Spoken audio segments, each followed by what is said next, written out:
모두 축복하고 하나님의 은혜가 충만하시기를 원합니다. 오늘은 참아주고 기다려주고 또 도와주고 기도해주는 관계 주제를 가지고 같이 말씀 생각해 보겠습니다.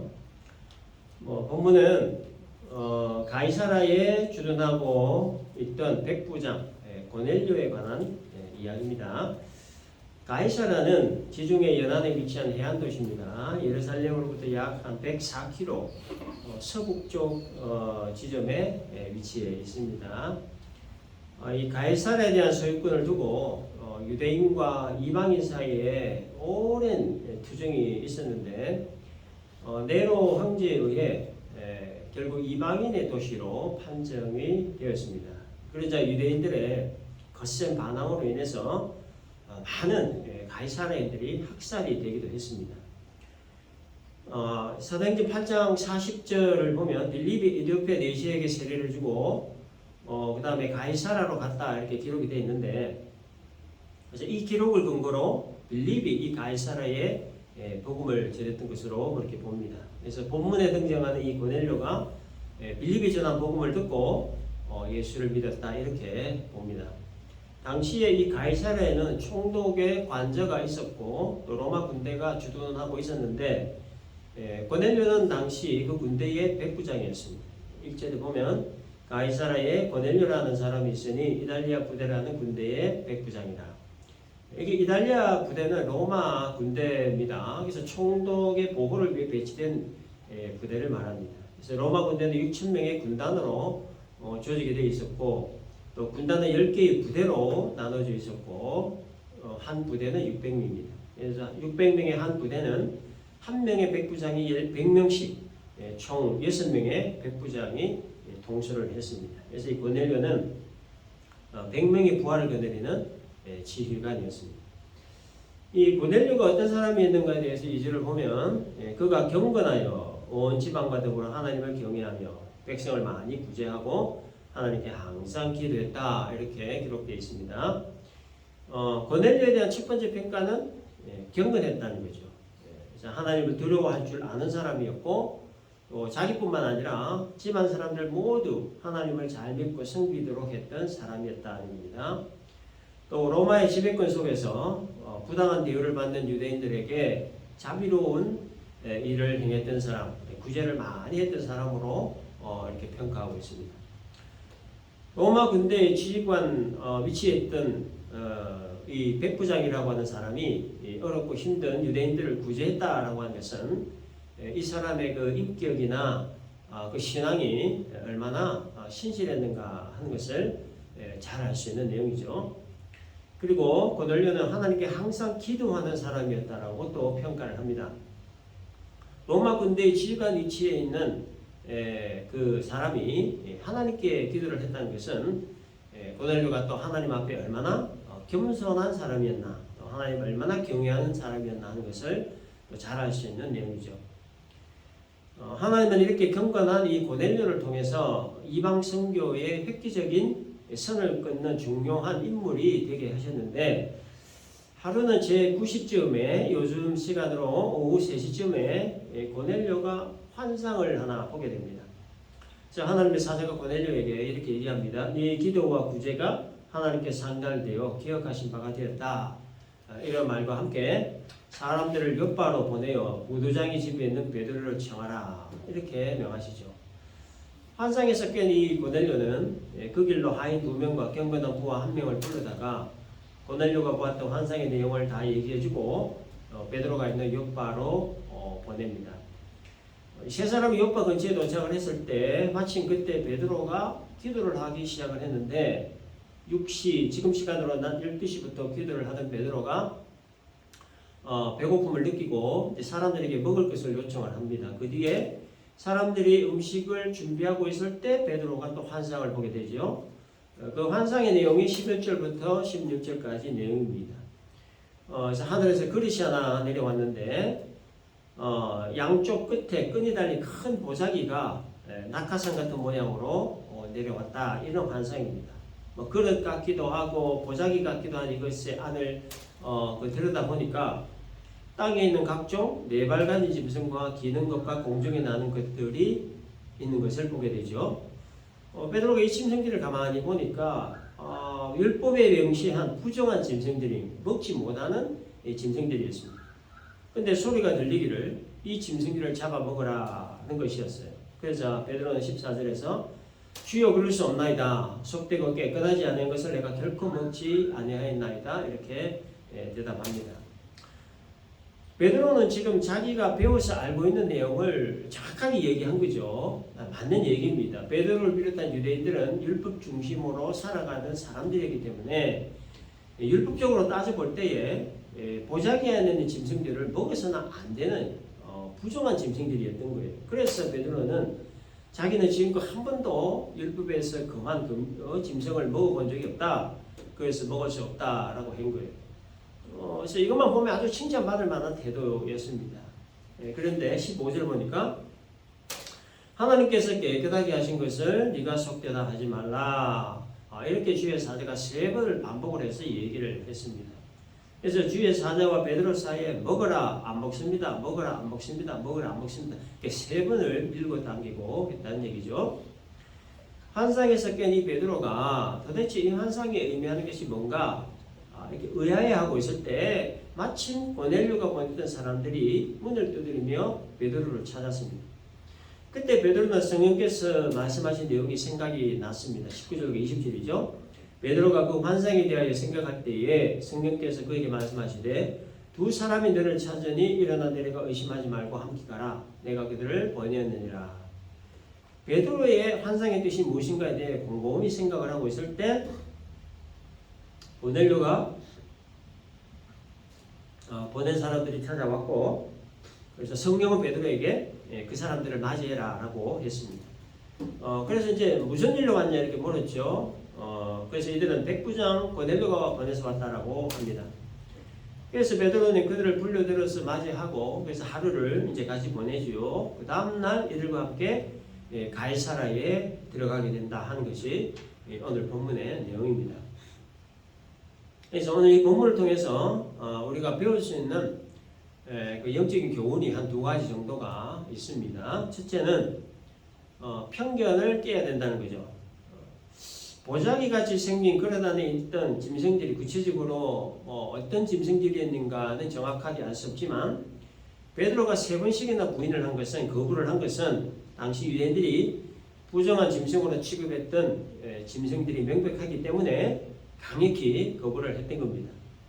근데 그 짐승을 먹으라고 한 것은 베드로 입장에서는 이건 용납할 수 없는 일이었습니다. 그러나 주의 사자를 통하여 부정한 짐승을 먹으라고 하신 그 하나님의 그 의도가 뭐냐, 핵심 의도가 뭐냐, 편견을 깨야 된다라고 하는 거죠. 그 지난주에도 잠시 언급한 내용이지만 베드로가 무두장이의 집에서 머무는 것 역시도 편견을 깨야 한다는 것을 이렇게 말씀하신 것이었습니다. 그래서 복음이라고 하는 것은 모든 민족, 모든 족속, 모든 열방에 전파되어야 되고 남녀노소 빈부귀천 모든 인종을 넘어 전파되어야 한다 하는 것을 말씀하시기 위해 무두장이 집에 베드로를 머물게 하셨던 것처럼 오늘 본문 역시도 복음에 대한 편견을 깨야 한다는 것을 말씀하시기 위해 율법에서 그만 부정한 짐승들을 베드로에게 잡아먹으라고 하셨다는 겁니다. 하늘에서 내려온 그릇에 담겨있는 짐승들이 상징하는 것은 이방인입니다. 유대인의 시각에서 보고 판단했던 이방인을 상징하는 부정한 짐승을 잡아먹으라. 그 짐승을 하나님이 깨끗하게 하셨다라고 하는 이 말은 부정하다고 생각하는 이방인들을 하나님이 깨끗하게 하셨다. 그러니 편견을 깨야 된다. 그런 의미의 말이에요. 그래서 유대인들이 이방인에 대해 가졌던 가장 큰 편견은 이방인 절대 구원받을 수 없다. 이방인 절대 하나님 백성 될 수 없다는 것이었어요. 그래서 베드로가 본 이 환상의 의미가 이방인은 절대 구원받을 수 없다는 편견, 이방인 절대 하나님 백성 될 수 없다는 편견을 깨야 한다는 것을 이런 상명적인 모습을 통해 보여주신 겁니다. 편견은 잘 아시죠? 사단적인 뜻은 한쪽으로 치우친 공정하지 못한 생각이나 견해를 말합니다. 선입관을 가지고 이미 정한 판단을 말합니다. 사람에게 어떤 정보가 들어가면 그 정보로 인해서 사람을 대할 때 이미 들어온 그 정보에 의해서 사람을 미리 판단하고 본다라고 합니다. 이게 바로 선입관 혹은 편견이라고 하는 겁니다. 그래서 이 편견 때문에 참 얼마나 많은 사람들이 억울한 일을 당했는지 모릅니다. 그래서 우리 사회에 참 다양한 편견들이 많지요. 예를 들어서 여성은 뭐 약하다는 편견, 장애인은 무능하다는 편견, 키 큰 사람은 농구를 잘할 것이라는 편견, 키 작은 사람은 농구를 못할 것이라는 편견, 뚱뚱한 사람은 밥을 많이 먹을 것이라는 편견, 홀쭉한 사람은 밥을 적게 먹을 것이라는 편견, 집안 배경에 대한 편견, 직업에 대한 편견, 인종에 대한 편견, 민족에 대한 편견, 정말 너무 많은 편견들이 있습니다. 그래서 사람은 보편적으로 겉으로 드러나는 모습들을 보고 사람을 평가하죠. 기업에서 사람을 채용할 때도 주로 겉으로 보이는 어떤 화려한 이력을 보고 채용하는 경우가 많습니다. 또 젊은 남녀들 소개팅 같은 것도 주로 겉으로 드러나 있는 것들을 많이 보지요. 여자는 주로 남자의 능력을 보고 남자는 주로 여자의 외모를 보는 경향이 많습니다. 또 사람을 평가할 때도 어떤 브랜드 옷을 입고 있느냐, 어떤 브랜드 백을 들고 있느냐, 어떤 브랜드 차를 몰고 있느냐, 주로 이런 것 가지고 사람을 평가한다는 거죠. 보편적으로 그렇다는 겁니다. 그래서 사람은 그 내면을 잘 모르기 때문에 그래서 사람은 주로 겉으로 드러나는 것들을 보고 평가를 하더라는 거죠. 그래서 고급 옷, 좋은 옷을 입은 부자는 가짜 명품백을 가지고 있어도 진짜로 봐요. 또 허름한 옷을, 수수한 옷을 입은 부자는 진짜 명품백을 가지고 있어도 가짜로 본다는 거예요. 그래서 부자는 옷도 잘 입는다, 부자는 진짜 명품백을 가지고 있다는 편견이 작용을 한다는 거예요. 그래서 잘 차려입은 여자가 명품백 그 숍에 들어가면 직원들이 극도로 그 친절을 베풀지만 그저 수수하게 차려입은 여자가 아줌마가 그 명품 샵 들어가면은 잘 이렇게 쳐다보지도 않는 게 현실이죠. 이게 바로 편견에 찌들려 있는 인간의 모습이라고 하는 겁니다. 그래서 유대인들은 민족적 편견을 가지고 있었습니다. 아주 강하게 가지고 있었죠. 우리 민족만 구원받는다, 우리 민족만 택한 백성이다, 우리 민족만 하나님께 사랑받는 민족이다. 이런 편견을 아주 강하게 가지고 있습니다. 그래서 이들에게 있어서 이방인들은 개나 돼지와 같은 존재, 지옥의 불소시개와 같은 존재로 여겼던 거죠. 베드로 역시도 정통 유대인의 뿌리를 가지고 있기 때문에 이 민족적 편견으로부터 벗어날 수가 없었습니다. 그래서 이방인이 구원을 받아서 하나님의 백성이 된다는 것을 받아들일 수 없었던 거예요. 그래서 하나님은 베드로의 이와 같은 편견을 깨시기 위해서 이 환상을 통해 그릇 안에 있는 부정한 진행들을 잡아먹으라고 하셨던 거예요. 내가 택한 이방인을 너희의 편견으로 막지 말라는, 이게 이제 하나님의 의도였다는 거예요. 그런데 베드로의 편견이 얼마나 뿌리 깊게 박혀 있었던지 주의 사자가 같은 말을 3번씩이나 하게끔 했습니다. 베드로가 주의 사자와 3번씩이나 먹는다, 먹어라, 안 먹는다 이렇게 줄다기를 한 후에 말을 들었다는 거. 이거는 그만큼 깨기 어렵고 힘든 게 바로 편견이라고 하는 것을 말해주는 거예요. 그래서 편견에 빠지면 정말 빠져나오기가 쉽지 않다는 것을 말해주는 겁니다. 예수님이 공생의 기간 동안 주로 하셨던 일이 바로 이 편견 깨는 일이셨어요. 그래서 너희는 이러하다라고 말하지만, 너희의 전통은 이렇다 하지만 나는 이러하니라, 이렇게 뿌리 깊게 박혀있는 유대인들의 편견을 깨는 이런 작업을 하신 겁니다. 크게 2가지 작업을 하셨는데, 하나는 메시아에 대한 편견을 깨는 일이었고, 다른 하나는 구원의 대상에 대한 편견을 깨는 일이었습니다. 유대인들의 메시아에 대한 편견이 뭡니까? 로마의 압제로부터 해방시킬 메시아, 로마로부터 무력적 정치적 독립을 이룰 강력한 메시아였습니다. 메시아는 반드시 이러한 모습으로 와야 한다는 자기들 스스로 만든 공식, 그 공식이 바로 편견이라고 하는 거예요. 그리고 아브라함으로부터 내려오는 선민의식, 자기들 민족만 구원받는다는 뿌리 깊은 그 선민의식, 그 선민의식이 바로 편견이라는 거예요. 예수님이 깨신 것이 바로 이것이었습니다. 유대인 자기들 스스로 만든 메시아상에 대한 유대인들의 편견을 깨신 거예요. 어떻게 깨셨나? 너무나 무기력하게 십자가에 달려 죽이시는 방법을 통해서 편견을 깨셨습니다. 그리고 십자가에 달린 예수를 믿는 자는 누구나 구원받는다. 아브라함의 자손이기 때문에 구원받는 건 아니다. 선민의식으로 구원받는 건 아니다. 구원은 오직 십자가 달린 예수를 믿는 자가 받는 것이다. 예수님은 이렇게 구원의 대상에 대한 편견을 깨셨던 겁니다. 그러나 이들은 끝까지 자기들이 정해놓은 메시아에 대한 편견, 공식, 어떤 틀, 이걸 깨지 못했습니다. 그래서 십자가 달려 고통 중에 계신 예수님께 뭐라고 했습니까? 마태복음 27장 40절에 성전을 헐고 사흘에 짓는 자여 네가 만일 하나님의 아들이거든 자기를 구원하고 십자가에서 내려오라. 또 마태복음 27장 42절에서도 그가 남은 구원하였을 때 자기는 구원할 수 없도다. 그가 이스라엘의 왕이로다. 지금 십자가에서 내려올지라 그리하면 우리가 믿겠노라. 그래서 유대인들은 자기들이 정해놓은 메시아상 그 틀을 끝까지 깨지 못하고 고수했습니다. 그리고 메시아를 희롱하며 죽였습니다. 편견이 메시아를 죽인 거예요. 그래서 지금도 유대인들은 여전히 이미 오신 예수님을 메시아로 인정하지 않고 자기들이 정해놓은 메시아를 기다리고 있고 여전히 선민사상에 젖어 있습니다. 그래서 편견이라고 하는 것이 이렇게나 무서운 거예요. 메시아를 죽여버리는 결과까지 초래하는 무서운 의식이 바로 편견이라는 거예요. 따라서 이 편견에 빠지지 않는 것이 무엇보다 중요한데 그 편견에 빠지지 않기 위해 중요한 필요한 의식이 하나 있습니다. 그게 이제 객관적인 의식이라는 거예요. 객관성. 객관성이라고 하는 것은 생각이 한쪽으로 치우치지 않는 걸 말하죠. 한쪽만 보지 않는 것, 한쪽 말만 듣지 않는 것을 객관성이라고 하는 겁니다. 뭐 우스갯소리지만 하나님이 우리 인간에게 눈을 두게 주신 이유는 한쪽만 보지 말고 양쪽을 다 보도록 하기 위함이라는 거예요. 또 귀를 두게 주신 이유 역시도 한쪽 말만 듣지 말고 양쪽 말을 다 듣도록 하기 위함이라는 거예요. 한쪽만 본다든지 한쪽 말만 듣는다든지 하는 이게 바로 꽤 편견으로 가는 길이라고 하는 거예요. 그래서 보고 싶은 것만 보고 듣고 싶은 말만 듣는 이게 바로 편견이라는 거예요. 따라서 이와 같은 편견에 빠지지 않도록 하기 위해 필요한 것이 객관적인 의식이라고 하는 거예요.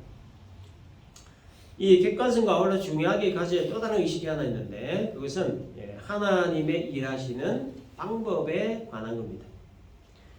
하나님은 다양한 사람을 통해서 다양한 방법으로 일을 하신다라고 하는 하나님 일하심의 방법에 관한 겁니다. 하나님은 제안을 받으시는 분이 아니시죠. 뭐 어떤 일에 제안을 받으시거나 어떤 사람에게 제안을 받으시거나 하시는 분이 아닙니다. 하나님은 우주 만물을 창조하시고 운행하시는 전지전능한 하나님이시고 또 시간과 공간을 초월해 존재하시는 무소부재하신 분이시기 때문입니다. 따라서 하나님은 하나님만의 고유한 방식으로 자신의 역사를 이루어 가시는데 이 일을 위해 하나님은 다양한 사람들을 사용하시고 다양한 방법으로 다양하게 일을 하신다는 거예요. 이러한 하나님의 일하심의 방법에 대한 그 의식을 우리가 가질 필요가 있다는 거예요. 그래서 하나님이 보시는 것과 사람이 보는 것이 다르다는 거죠. 이 관점의 차이라고 하는 겁니다. 사무엘이 하나님으로부터 불순종한 사울을 버리고 사울 대신 왕이 될 자에게 기름 부을 바를 것에 대한 명을 받고 이새의 집에 갔을 때 이새가 보여준 엘리압의 그 외모에 사무엘이 매료됐죠. 그래서 사무엘은 이 엘리압이 왕이 될 자로 여겼지만 그러나 하나님은 용모와 키를 보지 말라고 하시면서 내가 보는 것은 사람과 같지 아니하니 사람은 외모를 보지만 나의 영혼의 중심을 본다 이런 말씀을 하셨습니다. 결국 가장 보잘것없어 보이고 가장 약하게 보이는 막내 다윗을 왕으로 택하셨죠. 핵심이 뭡니까? 사람은 외모를 보고 하나님은 중심을 보신다는 이겁니다. 사무엘이 엘리압의 외모에 매료된 이유가 뭐냐? 그리고 이새가 다윗을 보여주지 않은 이유가 뭐냐? 엘리압처럼 그 외모가 출중한 사람은 큰 일을 할 것이라고 하는 편견이죠. 그리고 다윗같이 연약해 보이는 사람은 큰 일을 할 사람이 못 된다. 그릇이 못 된다라고 하는 편견. 이 편견 때문에 그렇게 했던 거예요. 그러나 하나님은 아니 어떻게 저런 사람이 라고 하는 사람을 주로 쓰시더라는 거예요. 사람의 관점에 대단하게 보이는 사람, 사람의 관점에 보잘것없는 보이는 사람, 뭐 그런 사람의 관점과 관계없이 하나님은 자신의 관점에서 사람을 보신다는 거예요. 이게 관점의 차이라는 겁니다. 유대인들이 생각하는 세리는 죄인의 대명사였습니다. 동족의 피를 빨아먹는 로마의 앞잡이 같은 사람이 세리였습니다. 그래서 유대인들은 이들과 상종하지 않았습니다. 그런데 예수님은 세리 집에들과 함께 밥을 먹고 또 구원을 베푸셨습니다.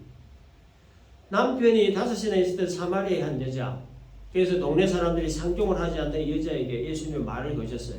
물을 달라 하셨고 복음 전하셨고 구원을 베푸셨습니다.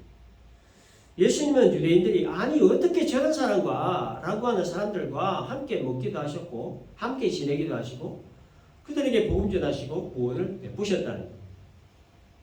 뿐만 아니라 예루살렘과 온 유대와 사마리아 땅끝까지 복음 전하라고 하는 이 대사명을 누구에게 맡겼습니까?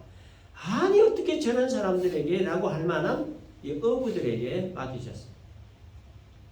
그래서 하나님은 참 다양한 사람을 통해서 다양한 방법으로 자신의 일을 맡기시더라는 겁니다. 사람의 관점이나 기준과는 전혀 다른 관점과 기준으로 일을 하시더라는 겁니다. 따라서 편견을 경계하기 위해 가져야 될 의식은 하나님은 다양한 사람들을 통해 다양한 방법으로 일하신다라고 하는 하나님의 일하심의 방법에 대한 의식입니다. 하나님은 우리와 다른 관점 가지고 계시다는 것. 이런 의식으로 하나님을 바라보고 또 사람을 바라보고 또 세상을 바라봐야 된다라는 겁니다. 본문을 통해서 얻을 수 있는 두 번째 영적 교훈은요. 하나님은 일의 성취가 목적이 아니라 사람이 목적이라고 하는 겁니다. 오늘 이 본문을 가만히 살펴보면 하나님이 일하시는 그 어떤 방법이 조금 복잡하게 보입니다. 하나님은 고넬료에게 욥바의 무도장의 집에 머물고 있는 베드로를 청하라 하실 정도로 아주 구체적으로 세밀하게 그리고 정확하게 알려주셨습니다. 그리고 베드로에게는 보자기 같은 그릇과 그 안에 담긴 짐승들을 보여주시고 그 짐승들을 잡아먹어라 안 먹습니다 이렇게 줄다리게 하시고 또 고넬료가 보낸 사람이 올 것이다 오면 그들을 따라 고넬료 집으로 가라 이렇게 또 세밀하게 알려주셨습니다. 이 모든 복잡한 과정의 최종 목적이 뭐였냐면 베드로가 고넬료 집에 가서 복음 전하는 거예요. 복음을 전해서 그 이방인이 구원받고 성령받고 세례받도록 하시는 게 목적이었다. 베드로가 고넬료 집에 가서 복음을 전하도록 하기 위해서 하나님은 고넬료는 고넬료대로 베드로는 베드로대로 각자 다르게 나타나셔서 말씀을 하시고 또 사람을 보내시고 또 데리고 오게 하시고 이런 일을 하신 거예요. 왜 이렇게 복잡하게 일을 하셨을까? 또 요나 같은 경우도 마찬가지입니다. 니느웨를 회개시키고자 하는 회개를 시키고자 하시는 하나님의 목적이 있었다고 하면 뭐 하나님이 니느웨 사람들이 직접 뭐 나타나셔가지고 회개하라 뭐 하시면 돼 있을 건데 왜 굳이 말 안 듣는 불순종하는 요나에게 이 일을 맡기셔가지고 요나로 하여금 싫다고 도망가게 하시고 물고기 뱃속에까지 들어가게 하시고 또 물고기는 이미 먹은 요나를 또 토해내게 하시고 왜 이렇게 복잡하게 일을 하셨느냐 하는 거예요. 그냥 간단하게 니느웨 사람들에게 회개하라 안 하면 죽는다 그러면 된단 말이에요. 왜 이렇게 하셨느냐 이유가 있습니다. 하나님이 의도하시는 목적이 있다는 거예요. 일도 중요하지만 일보다 더 중요한 것이 바로 사람이기 때문입니다. 사실 하나님에게 있어서 일이라고 하는 건 아무것도 아닙니다. 뭐 천지를 창조하신 하나님이 뭔 일을 못 하시겠습니까? 그럼에도 불구하고 복잡한 과정을 거치게 하시는 그 이유가 바로 그 일을 하는 사람이 중요하기 때문이라. 베드로라고 하는 사람이 중요하고 고넬료라고 하는 사람이 중요하고 요나라고 하는 사람이 중요하기 때문입니다.